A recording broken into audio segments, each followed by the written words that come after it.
Good morning everyone. मैं विनीत आप सभी को स्वागत करता हूं आपके अपने चैनल संदीप क्लासेस पर। जैसा कि आप सभी को पता है कि डेली की तरीके से हम साइंस की प्रैक्टिस करवाते हैं, जो कि प्रीवियस ईयर क्वेश्चन रहते हैं आपके। तो अब आपका एग्जाम जो 17 नवंबर से होना था वो थोड़ा डिले होके होगा, बट होगा नवंबर में ही, लास्ट नवंबर तक। आप एक्सपेक्ट कर सकते हो कि लास्ट नवंबर तक होगा। तो आप पढ़ाई अपनी कंटिन्यू रखिए, क्योंकि एग्जाम कभी भी हो सकता है। ज़्यादा दिन एग्जाम को है भी नहीं, कभी 2-4 दिन में आपको कोई ना कोई नोटिस देखने को मिलेगी, जो आपको एग्जाम के पॉइंट ऑफ व्यू से होगी कि आपका एग्जाम लास्ट नवंबर में है या फिर फर्स्ट वीक ऑफ दिसंबर में है। लेकिन ज़्यादा डिले नहीं होगा, एग्जाम आपका जल्दी ही होगा। इस वजह से आप अपनी पढ़ाई प्रिपेयर बढ़िया से करते रहिए। अब लास्ट टाइम है तो थ्योरी ना पढ़ के आप क्वेश्चन प्रैक्टिस ज़्यादा से ज़्यादा करिए, टेस्ट मारिए ज़्यादा से ज़्यादा। ठीक है, तो स्टार्ट करते हैं आज की क्लास। अगर आप हमसे पहले दिन से जुड़े हो तो आप देख पा रहे हो कि हम प्रीवियस क्वेश्चन ही करवाते हैं, जो सारे आरआरबीज में आए हुए रहते हैं। स्टार्ट करते हैं आज की क्लास को। आज क्लास का जो फर्स्ट क्वेश्चन है आज की क्लास का, वो ये 12 वोल्ट की इस सप्लाई के साथ 14 ओम और 6 ओम के दो प्रतिरोधों को समांतर में जोड़ा जाता है, तो परिपथ का कुल प्रतिरोध कितना होगा? कुल प्रतिरोध कितना होगा? देखो, अगर 12 वोल्ट की बैटरी है, समांतर में जोड़ा जा रहा है, समांतर मतलब ऐसे जोड़ा जा रहा है। बैटरी कितनी लगी है? ये 12 वोल्ट की बैटरी है, ये मान लीजिए 14 ओम है, ये आपका 6 ओम है। ठीक है, ये ऐसे बना है आपका, तो समांतर क्रम में जुड़े हैं। ठीक है, तो समांतर क्रम में एक चीज आपको बताई है कि जब प्रतिरोध कैसे हो, समांतर क्रम में जुड़े हो, समांतर क्रम में जुड़े हो, तो कैसे लिखेंगे?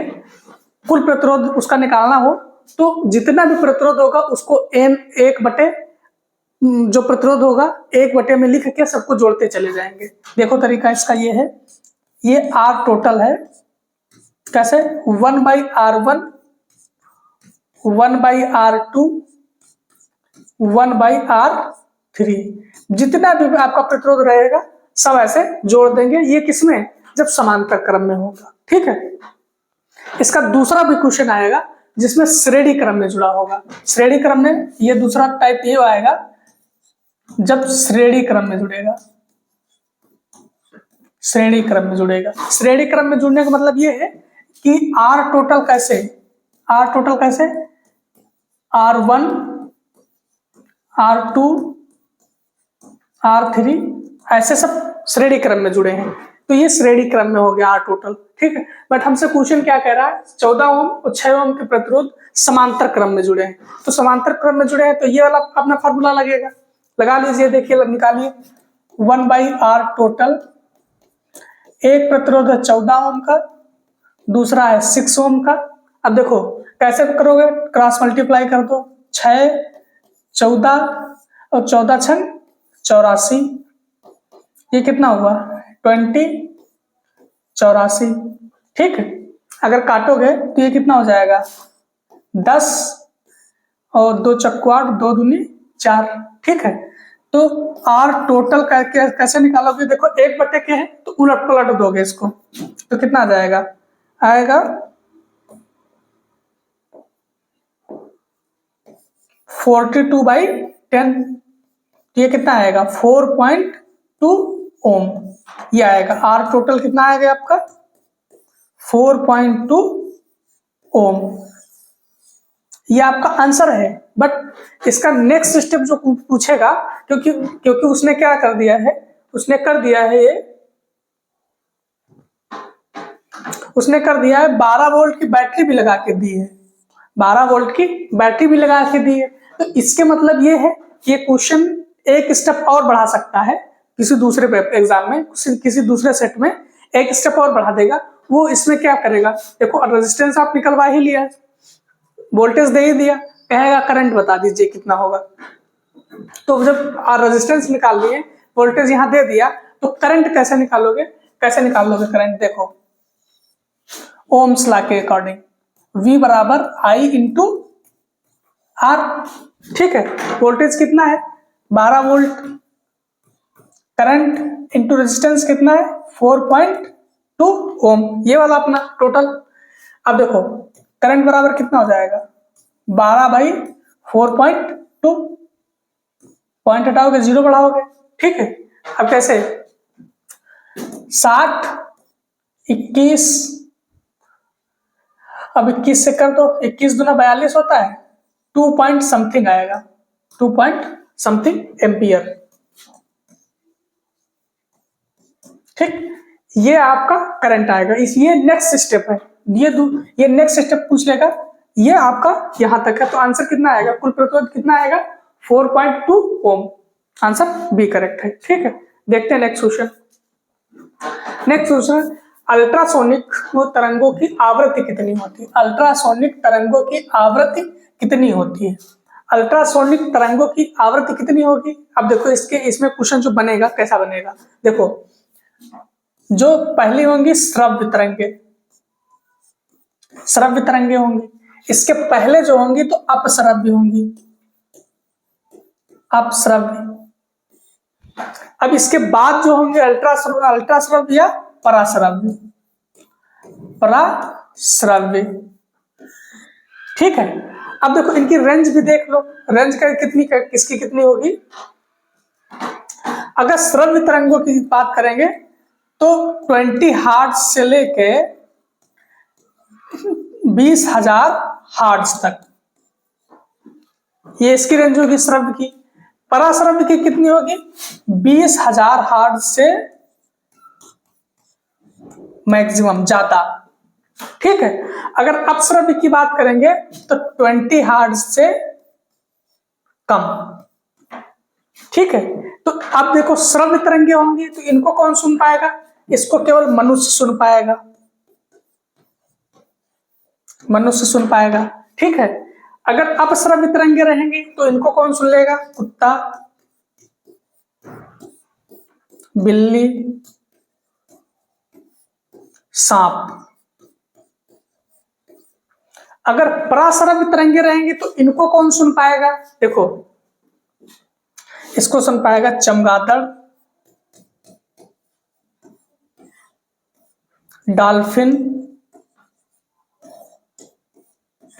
एक और परपोइसिस,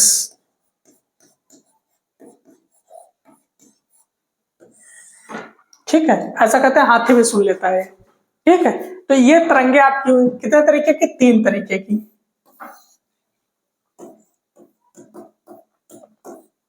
तरंगे, ठीक है। अब इससे क्वेश्चन बहुत आसानी से आप बनेगा। देखो इसमें पूछा अल्ट्रासोनिक तरंगों की आवृत्ति कितनी होती है, तो अल्ट्रासोनिक तरंगे मतलब आपकी पराश्रव्य तरंगे कितनी है?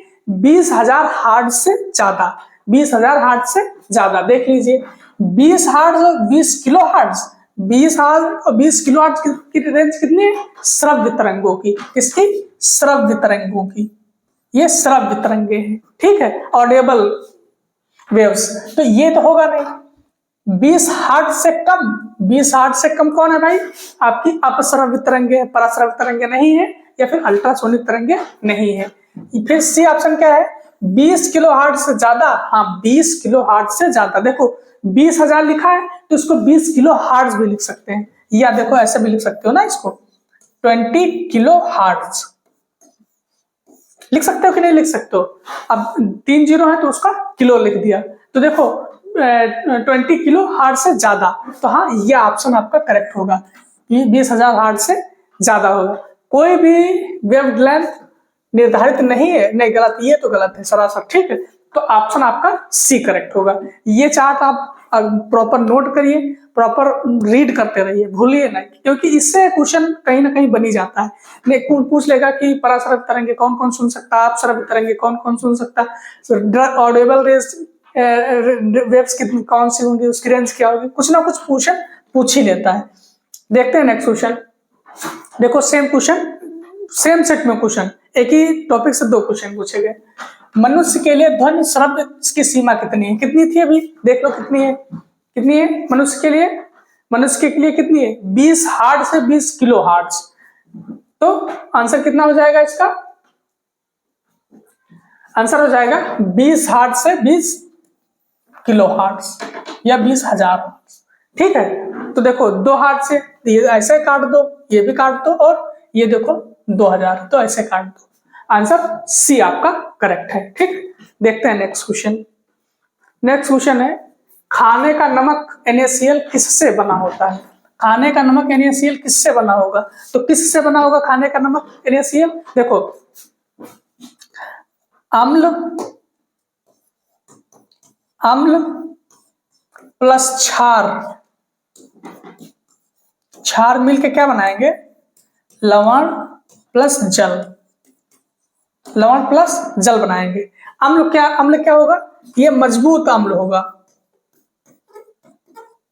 मजबूत अम्ल लगेगा। क्षार में क्या लगे? ये भी मजबूत क्षार लगेगा। मजबूत अम्ल मजबूत क्षार मिलके लवण प्लस जल बनाएंगे। इसमें बहुत घुमाएगा आपको, बहुत फेरेगा। देखो कैसे, देखो लिखेगा दुर्बल अम्ल प्लस प्रबल क्षार क्या बनाएगा? इसमें देखो दुर्बल अम्ल है, प्रबल क्षार है, तो ये देखो क्या बनाएगा? क्षारीय लवण बनाएगा। क्या बनाएगा? क्षारीय लवण प्लस जल बनाएगा। क्योंकि यहां प्रबलता किसकी है? क्षार की है, तो यहां प्रबलता अगर क्षार की है तो क्षारीय लवण बनाएगा। ठीक है, यहाँ पे दुर्बल अम्ल है, तो जो चीज प्रबल रहेगी वही लवण बनाएगा। अब देखो इस पे एक और क्वेश्चन बनाएगा, कैसे कहेगा? प्रबल अम्ल प्लस दुर्बल क्षार, ये क्या बनाएगा? देखो यहाँ पे क्षार दुर्बल है, प्रबल कौन है? अम्ल, तो ये क्या बनाएगा? ये बनाएगा अम्लीय लवण प्लस जल। ये अम्लीय लवण प्लस जल बनाएगा। जो चीज आपकी प्रबल रहेगी वही लवण बनाएगा। ये तीनों क्वेश्चन मोस्ट इंपॉर्टेंट हैं, इससे क्वेश्चन कहीं ना कहीं बनी जाएगा। देखो नमक कैसे बनाओगे? प्रबल अम्ल और प्रबल क्षार मिला के बनेगा। देखो मजबूत अम्ल कमजोर नहीं होगा, मजबूत अम्ल और मजबूत क्षार। ऑप्शन आपका ए करेक्ट है। ठीक है, ये सारी चीजें आप लिख लो, सारी चीजें कहीं ना कहीं आपको क्वेश्चन देखने को मिलेगा इसके। देखते हैं नेक्स्ट क्वेश्चन, रॉकेट लॉन्चिंग कौन से नियम पर आधारित है? तो देखो रॉकेट लॉन्चिंग के लिए पहला अगर नियम पूछेगा तो समवेग संरक्षण।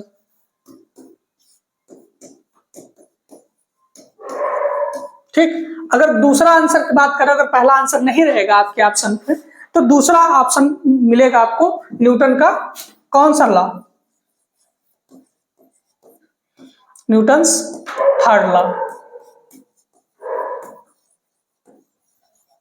क्या कहता है? Action and opposite equals to reaction. ठीक है, कौन सा? न्यूटन का सभी नियम नहीं, उष्मागतिका नियम नहीं, न्यूटन का पहला नियम जड़त्व का है, न्यूटन का तृतीय नियम। ऑप्शन आपका ए करेक्ट हो जाएगा। और न्यूटन का पहला नियम जड़त्व से रिलेटेड है। जड़त्व का रिलेटेड मतलब ये कि कोई वस्तु अगर विरामावस्था में है तो वो जब तक विरामावस्था में रहेगी जब तक उस पर कोई बाह्य बल ना लगाया जाए। ठीक है, तो देखते हैं नेक्स्ट क्वेश्चन है, जलीय विलयन में किसी अम्ल या क्षार में क्या परिवर्तन होता है? किसी जलीय अम्लीय विलयन में अम्ल या क्षार में क्या परिवर्तन होता है? तो देखो अम्ल होगा, अम्ल की बात पहले करो। देखो अम्ल होगा तो स्वाद में क्या होंगे? स्वाद में खट्टे होंगे। ठीक है, अगर लिटमस पत्र पर इसको अगर रिएक्शन करवाएंगे तो कैसा करेगा? लिटमस पत्र पर रंग कैसा देगा? लिटमस पत्र पर रंग कैसा देगा? ये अम्ल है तो आप ब्लू टू रेड देगा। ठीक है, लाल, नीले से लाल करेगा, नीले से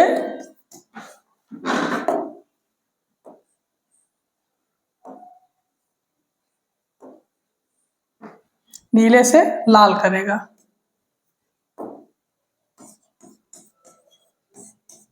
नीले से लाल करेगा, ठीक है। अगर बात इसकी और करेंगे कि ये और देगा क्या हमको, तो ये H प्लस आयन देगा। क्या देगा? H plus ion, H plus ion देगा, H प्लस आयन देगा, ठीक है। और अब देखो क्षार की बात कर लेंगे। क्षार की बात इधर करते हैं। क्षार ये स्वाद में कैसे होंगे? ये स्वाद में कड़वे होंगे, ये स्वाद में तीखे होंगे, तीखे, ठीक है। अगर इनकी लिटमस पत्र पर कलर देखते हैं,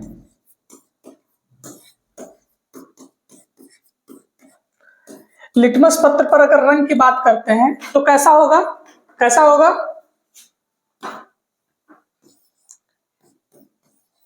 रेड टू ब्लू, मतलब लाल से कैसा? नीला कर देगा, ठीक है। अब ये देगा कैसा आयन हमको? कैसा आयन देगा? तो ये OH माइनस आयन देगा, OH माइनस आयन देगा। अब एक चीज और है, अब लिटमस पत्र की बात चली तो लिटमस पत्र भी देख लीजिए। लिटमस पत्र का जो रंग होगा कैसा होगा? तो लिटमस पत्र, इसका जो रंग की बात करेंगे तो कैसा होगा? बैंगनी, बैंगनी होगा। इसके कलर की बात करेंगे तो कैसा होगा? बैंगनी होगा। ये बना किस चीज का होगा? तो शैवाल और कवक का बना होगा। शैवाल प्लस कवक का सहजीवी, शैवाल प्लस कवक का सहजीव है। इसमें लिटमस पत्र से एक और क्वेश्चन पूछता है कि ये ड्राई चीज पे रिएक्ट करेगा? नहीं, ड्राई पे नहीं करेगा। जब तक इस पे कोई लिक्विड टाइप में नहीं डाला जाएगा तब तक ये रिएक्ट नहीं करेगा, ठीक है। तो आप देख लीजिए कौन सा होगा। क्षार जल में OH माइनस देगा, आयन निर्मित करता है। क्षार जल में OH माइनस आयन निर्मित करता है, बात ठीक कह रहा है। क्षार जल में H प्लस आयन नहीं, क्षार नहीं करेगा। क्षार जल में ये तो बिल्कुल नहीं करेगा। अम्ल जल में OH माइनस नहीं, अम्ल जल में H प्लस आयन देगा और क्षार जल में OH माइनस देगा, ठीक है। तो ऑप्शन आपका A करेक्ट है, ठीक है। ये आपका ये कॉन्सेप्ट आप जरूर याद रखिएगा और इसका जो परिवर्तन रहता है वो भी याद रखिएगा। देखते हैं नेक्स्ट क्वेश्चन। नेक्स्ट क्वेश्चन है, ऊर्जा संरक्षण के सिद्धांत से संबंधित कौन सा कथन सही है? तो ऊर्जा संरक्षण के संबंधित रहे तो द्रव्यमान संरक्षण से संबंधित रहे तो उसमें क्या रहेगा कि ऊर्जा को ना ही प्राप्त किया जा सकता है और ना ही खत्म किया जा सकता है, उसको एक रूप से दूसरे रूप में बदला जा सकता है, ठीक है। अगर द्रव्यमान का रहे तो द्रव्यमान को ना ही तोड़ा जा सकता है, ना ही खत्म किया जा सकता है, ना ही उसको कुछ भी किया जा सकता है, सिर्फ एक रूप से दूसरे रूप में उसको बदला जा सकता है, ठीक है। तो देख लीजिए ये डेफिनेशन कहाँ पे, ऊर्जा केवल निर्मित की जा सकती है? नहीं। ऊर्जा केवल नष्ट की जा सकती है? नहीं। ऊर्जा का निर्माण किया जा सकता है और इसे नष्ट भी किया जा सकता है। ना निर्माण किया जा सकता है ना नष्ट किया जा सकता है, उसका रूप बदला जा सकता है। ऊर्जा ना तो निर्माण की जा सकती है, ठीक बात है, और ना ही इसे नष्ट किया जा सकता है। Answer D is correct, answer आपका डी सही होगा, ठीक है। अगर ऊर्जा यहाँ पे ऊर्जा की बात करेगा, ऊर्जा के संरक्षण की, तो ऊर्जा रहेगा। अगर द्रव्यमान रहेगा तो द्रव्यमान की बात करेगा, ठीक है। तो आंसर आपका डी करेक्ट है। देखते हैं नेक्स्ट क्वेश्चन।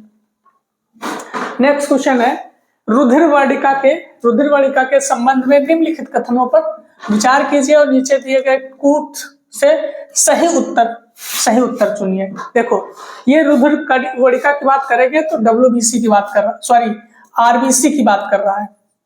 रुधिर वाटिका आपका वही होता है, रुधिर वाटिका मतलब कलर, जो कलर प्रोवाइड करता है वो RBC ही होता है। RBC मतलब red blood cell, red blood cells, लाल रुधिर कणिकाएं। अगर इसकी बात करेंगे तो इसका काम क्या होगा? इसका काम होगा ऑक्सीजन का परिवहन करना, ऑक्सीजन का परिवहन करना। नंबर 1 ये। नंबर 2 बात, ये बनेगा कहां? तो अस्थिमज्जा में, अस्थिमज्जा में। नंबर 3, इनका जीवन काल कितना होगा? तो 120 डेज, 120 दिन। इसमें केंद्रक पाया जाएगा? तो नहीं पाया जाएगा, केंद्रक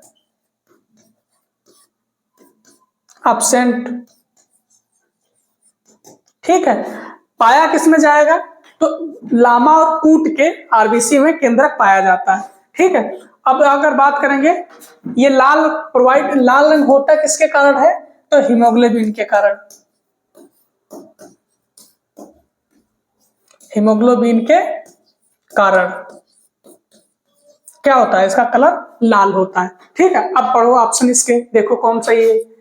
इसमें लौह होता है, बिल्कुल सही बात है। जो हीमोग्लोबिन होता है, हीमो होता है। हीमो मतलब क्या होता है? हीमो मतलब लौह, हीमो मतलब लौह, ये लौह है। जो ग्लोबिन है ये प्रोटीन है एक तरीके की, ये प्रोटीन है। ठीक है, तो क्या है? इसमें लौह होता है, बिल्कुल ठीक बात है, लौह होता है। यह रक्त को लाल रंग प्रोवाइड करता है, बिल्कुल सही। हीमोग्लोबिन आपके रक्त को लाल रंग प्रोवाइड करता है। ये कुछ रोगों के प्रति प्रतिरक्षा प्रदान करता है। ये बिल्कुल नहीं करता है कि रोगों के प्रति प्रतिरक्षा प्रोवाइड करे, क्योंकि ये काम किसका है? ये काम है आपका WBC। WBC मतलब व्हाइट ब्लड सेल्स का काम ये है। यह रक्त का ऑक्सीजन का वहन करता है। यह रक्त में ऑक्सीजन का परिवहन करता है, तो बिल्कुल सही बात है, ऑक्सीजन का परिवहन करता है। तो देखो तीसरा वाला गलत है, तो तीसरा वाला आंसर नहीं होगा। तो ये नहीं होगा, ये भी नहीं होगा और ये भी नहीं होगा। तो आंसर कौन सा होगा? आंसर होगा सी, सही आपका आंसर होगा सी। मतलब ये बी है, तो सी वाला जो सी लिखा है वहां लिखा है, वो ऑप्शन 1 2 4 सही होगा आपका। क्योंकि तीसरे में प्रतिरक्षा आपको कौन प्रोवाइड करता है? रोगों की WBC, व्हाइट ब्लड सेल्स। देखते हैं नेक्स्ट क्वेश्चन। नेक्स्ट क्वेश्चन है, यूरिया किसके द्वारा रक्त से पृथक किया जाता है? यूरिया का पृथक्करण आप समझते हो, यूरिया का पृथक्करण सिर्फ कौन करता है? यूरिया का पृथक्करण, यूरिया का पृथक्करण होता है आपके किडनी के द्वारा, किडनी के द्वारा। किडनी के ऊपर एक ग्लैंड पाई जाती है, एड्रिनल ग्लैंड, एड्रिनल। तो एड्रिनल का काम भी देख लीजिए।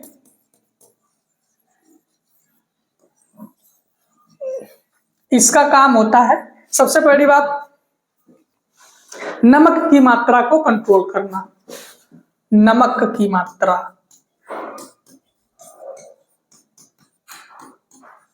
को कंट्रोल करना। जो गुस्सा आती है, गुस्सा अचानक से सडन, तो गुस्सा आने का कारण भी यही रहता है, एड्रिनल ग्लैंड। यहां से डायरेक्टली समझ लो आप ब्लड में घुल जाती है वो चीजें, तो इस वजह से गुस्सा है, आपका सडन रिएक्शन है, तो एड्रिनल ग्लैंड सही होता है, सडन वाली चीजें। तो क्या होगा? यूरिया किसके द्वारा छानी जाती है? तो आंत के द्वारा नहीं छानी जाएगी, आमाशय के द्वारा नहीं, प्लीहा के द्वारा नहीं, और कहां से? गुर्दे के द्वारा, किडनी के द्वारा छानी जाएंगी। अगर किडनी की यूनिट की बात करेंगे, अगर इसकी यूनिट की बात करेंगे तो क्या होगा? नेफ्रॉन, नेफ्रॉन इसकी यूनिट हो गई। इसको प्लीहा है, इसको स्प्लीन बोलते हैं, स्प्लीन, स्प्लीन। ये क्या होगा? इसको बॉडी का कब्रिस्तान, सॉरी आरबीसी का कब्रिस्तान बोलते हैं इसको। किसका? आरबीसी का कब्रिस्तान, इसको आरबीसी का कब्रिस्तान बोलते हैं। ठीक, आमाशय जो है आपको, आमाशय यहाँ पर फूड स्टोर थोड़ी देर के लिए होता है और एंजाइम्स अलग अलग मिलते हैं। ठीक है, आंतों के 2 पार्ट रहेंगे, नंबर 1 बड़ी आंत, नंबर 2 छोटी आंत। देखो अब इसमें देख लो चीजें, बड़ी आंत और छोटी आंत। छोटी आंत में क्या होगा? छोटी आंत में खाने का पूर्ण पाचन होगा, खाने का पूर्ण पाचन। अब बड़ी आंत में क्या होगा, खाने का पूर्ण पाचन नहीं, इसमें पचा हुआ भोजन जाएगा और जल का अवशोषण होगा। किसका? जल का अवशोषण होगा। किसमें? बड़ी आंत में। ठीक है। आमाशय में एक काम और होता है, प्रोटीन का अवशोषित किया जाता है, प्रोटीन अवशोषित की जाती है। किसमें? आमाशय में। तो आंसर आपका मिल गया होगा। इसमें यूरिया का पृथक्करण कौन करेगा? आपका किडनी करेंगी, गुर्दा करेंगे।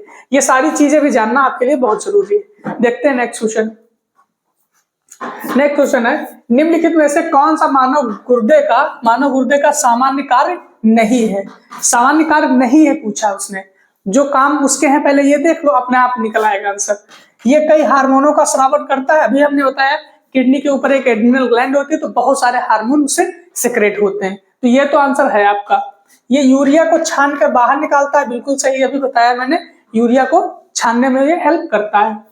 फिर रक्त में जल की मात्रा को नियंत्रित करता है, बिल्कुल सही बात है। रक्त में जल की मात्रा को भी नियंत्रित करती है आपकी किडनी। जो काम नहीं करती है वो कौन है?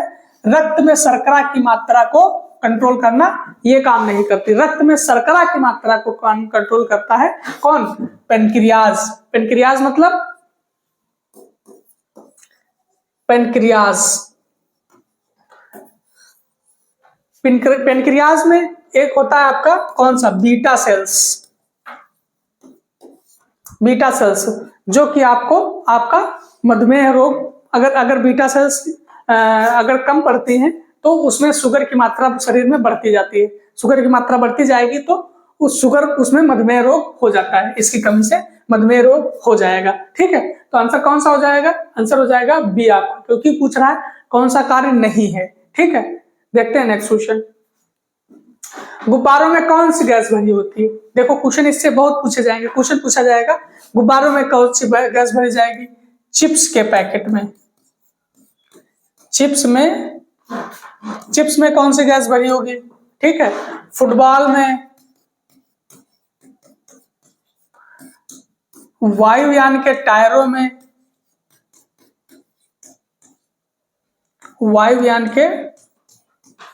में, ठीक है, ये पूछ लेगा।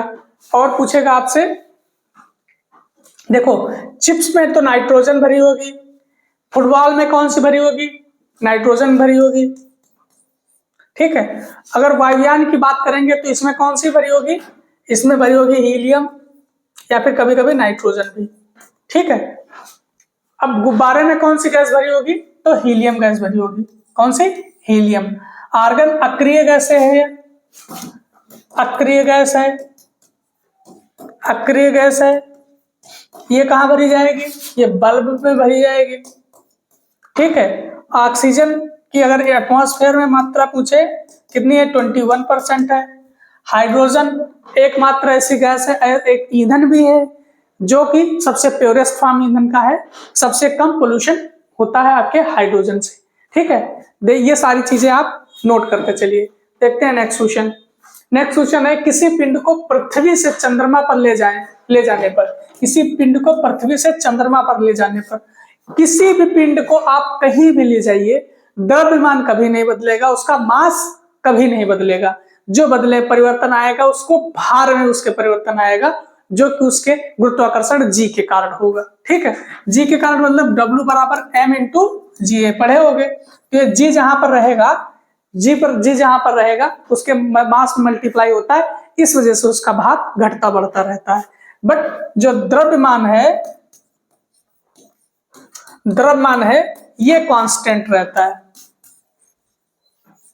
ये हमेशा कांस्टेंट रहेगा सारी जगह पे। ठीक है। अब देख लीजिए, उसका द्रव्यमान भिन्न होगा किंतु भार वही रहेगा। भार तो वही नहीं रहेगा, भार तो जी पे डिपेंड करता है, तो चेंज होता रहेगा। उसका द्रव्यमान व भार दोनों ही भिन्न हो जाएंगे? नहीं, द्रव्यमान ये कांस्टेंट रहेगा, भार भिन्न हो जाएगा। देख लीजिए, उसका द्रव्यमान वही रहेगा किंतु भार में परिवर्तन हो जाएगा। बिल्कुल सही बात है। उसका द्रव्यमान वही रहेगा किंतु भार भिन्न हो जाएगा। बिल्कुल ठीक बात है। आंसर आपका सी करेक्ट है। देख लीजिए फोर्थ भी, उसका द्रव्यमान व भार दोनों पूर्ववत रहेंगे, दोनों पूर्ववत नहीं रहेंगे, उसके भार में परिवर्तन आएगा, द्रव्यमान में परिवर्तन नहीं आएगा। तो ऑप्शन आपका सी करेक्ट है। देखते हैं नेक्स्ट क्वेश्चन। नेक्स्ट क्वेश्चन है, निम्नलिखित में से कौन सा रासायनिक सूत्र सही जोड़ियां बनाता है? अब देखो, प्राकृतिक गैस आप किसको बोलते हो? CH4 मीथेन को बोलते हो। हास्य gas nitrous oxide, nitrous N2O, nitrous oxide. शुष्क बर्फ आप किसको बोलते हो? कार्बन डाइऑक्साइड को बोलते हो, शुष्क फॉर्म CO2। अगर अमोनिया की बात करें तो NH3। मिला लीजिए, जो भी हो तो मिला कर लीजिए। देखते हैं नेक्स्ट क्वेश्चन। नेक्स्ट क्वेश्चन है, इसके ऑप्शन में को देख लीजिए। इसका जो ढोलक एक सेकंड में टी, उसकी लंबाई जी। अच्छा, आवर्तकाल वाला पूछ रहा है, तो इसके मतलब देखो क्या होगा, 2 pi root under L by g. आप रट के चले जाइए, इससे क्वेश्चन कहीं ना कहीं मिलेगा, पूछेगा। कहता है कभी कभी झूले पे बैठी लड़की, झूला अगर चल रहा है, झूला चल रहा है, आवर्तीगत कर रहा है, तो उस पर बैठी लड़की अगर खड़ी हो जाएगी तो आवर्तकाल पे क्या इफेक्ट पड़ेगा? लड़की खड़ी हो जाएगी तो लंबाई कम हो जाएगी, लंबाई कम हो जाएगी। अगर लंबाई कम हो जाएगी तो आवर्तकाल भी कम हो जाएगा, आवर्तकाल भी कम हो जाएगा। ठीक है, और ये आवर्तकाल गति कौन सी करेगा? आवर्ती गति। ये भी याद रखिए, ये भी क्वेश्चन पूछा हुआ है। कौन सी गति करेगा? आवर्ती गति। ये भी क्वेश्चन आया हुआ है, पूछा है, आरआरबी ने बहुत बार पूछा है। देखते हैं नेक्स्ट क्वेश्चन। नेक्स्ट क्वेश्चन है, वैज्ञानिकों का उसके आविष्कार से मिलान कीजिए। वैज्ञानिकों का उनके आविष्कार से मिलान करना है। तो देखो, आप जिसको जानते हो पहले उसको मिलान करो। ग्राहम बेल को जानते हो, किसका आविष्कार किया था इन्होंने? टेलीफोन का, ग्राहम बेल का। आप जेल वेयर्ड को जानते हो, इन्होंने किस चीज का आविष्कार किया था? इन्होंने टेलीविजन का किया था, टेलीविजन का। ठीक है, अब अल्वा एडिशन का एक आविष्कार तो आप बल्ब के बारे में जानते हो कि बल्ब का आविष्कार इन्होंने किया था। दूसरा आविष्कार इन्होंने किया था ग्रामोफोन का। दूसरा आविष्कार कौन सा? ग्रामोफोन का। अब जे मार्कोनी का आप समझो, ये मार्कोनी जो है, इन्होंने रेडियो का आविष्कार किया था। किसका? रेडियो का आविष्कार किया था इन्होंने, मार्कोनी साहब ने रेडियो का आविष्कार किया था। मिलान कर लीजिए, पहला का दूसरा है, पहला ए का दूसरा, ए का दूसरा मतलब ये आंसर खत्म, ये आंसर खत्म। ठीक है, पहले का दूसरा सी या तो डी है। बी का जेल बेयर्ड तीसरा, तो बी का तीसरा सिर्फ इसमें है, तो ये भी खत्म। तो आंसर कौन सा होगा? आंसर होगा फोर्थ, आंसर डी करेक्ट होगा। ठीक है, आंसर आपका डी सही होगा।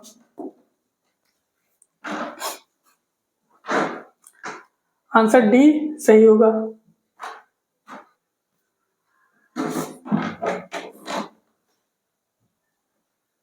आंसर आपका डी करेक्ट होगा। देखते हैं नेक्स्ट क्वेश्चन। नेक्स्ट क्वेश्चन है, निम्नलिखित में से कौन सा मानव शरीर में पाई जाने वाली हड्डी नहीं है? ये जरूर ध्यान रखिए, क्योंकि आप अगर टेस्ट लगा रहे होगे पर आप प्रॉपर, तो उसमें आप देख रहे होंगे कि हमसे कभी कभी क्वेश्चन आता हुआ गलत होता, क्वेश्चन सिर्फ पढ़ने की वजह से। अगर अच्छे से क्वेश्चन नहीं पढ़े होंगे तो क्वेश्चन से हो रहे, उसमें कोई ना कोई गलतियां आप कर जाओगे। ठीक है, तो इसमें नहीं लिखा है कौन सी हड्डी नहीं होती। देखो, स्टेपीज तो कान में होती है, हैमर भी होती है, कान की हड्डी है, और एनविल भी कान की एक हड्डी है। जो एक्स है वो कोई हड्डी का नाम नहीं है आपकी बॉडी के अंदर। एक्स रेज होती है, जो कि हड्डियों का, टूटी हुई हड्डियों का पता लगाया जाता है कि हड्डी कितनी टूटी है।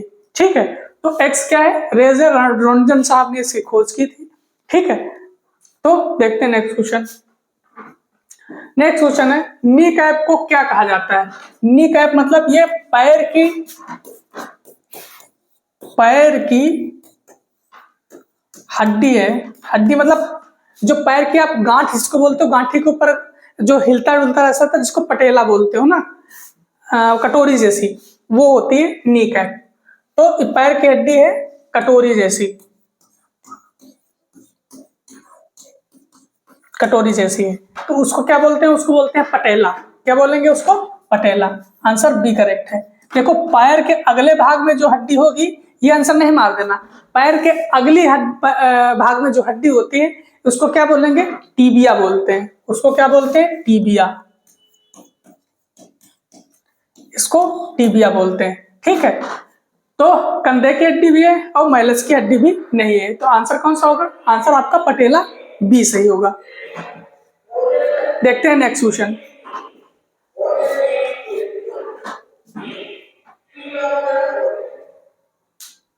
देखते हैं नेक्स्ट क्वेश्चन। नेक्स्ट क्वेश्चन है निम्नलिखित में से लीनियस पदानुक्रम का अवरोही क्रम। अवरोही क्रम मतलब अवरोही क्रम है।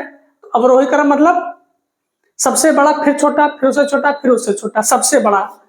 अवरोही क्रम मतलब बड़े से छोटा की तरफ, बड़े से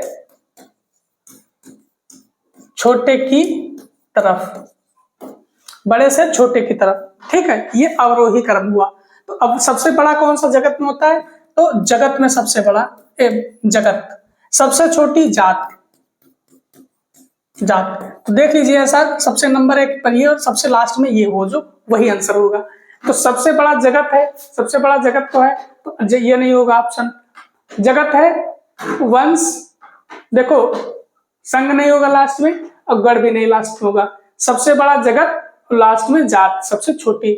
तो जगत, संघ, वर्ग, गण, कुल, वंश, जात। जगत, संघ, वर्ग, कण, गुण, वंश, जात। ठीक है, 2 4 6 7, 2 4 6 1 7 रहेंगे। जगत, संघ, वर्ग, गुण, कुल, वंश और जात। इसमें अगर थोड़ा बहुत आप याद रहेगा, देखो इधर से याद रखना जगत, संघ, उधर से जात, वंश और जात, वंश और जात। ये याद रखोगे तो क्वेश्चन गलत नहीं होगा आपका। ठीक है, देखते हैं नेक्स्ट क्वेश्चन। नेक्स्ट क्वेश्चन है ऊतक क्या होते हैं? ऊतक मतलब बॉडी का सबसे स्मॉलेस्ट पार्ट, जो group of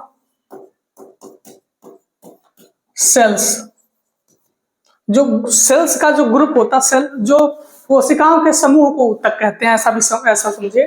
group of cell is tissue. ठीक है, जो कोशिकाओं का समूह होता है उसको हम क्या बोलेंगे?